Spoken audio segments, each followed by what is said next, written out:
Alright, the next thing we're going to do, we're going to bolt these down with our concrete anchors. You're going to need a deep well socket set for this. You'll know it's down because that black stuff will start coming out the bottom where it's squished.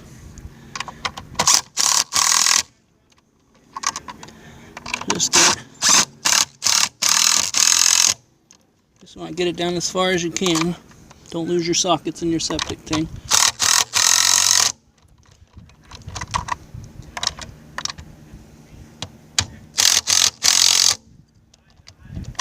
But you don't want the bolts to go through your plastic either.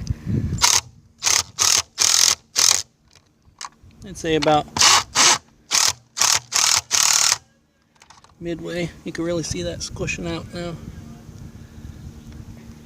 Alright, so we got all those bolted down. That was the hard part. Now comes the easy part. Be right back.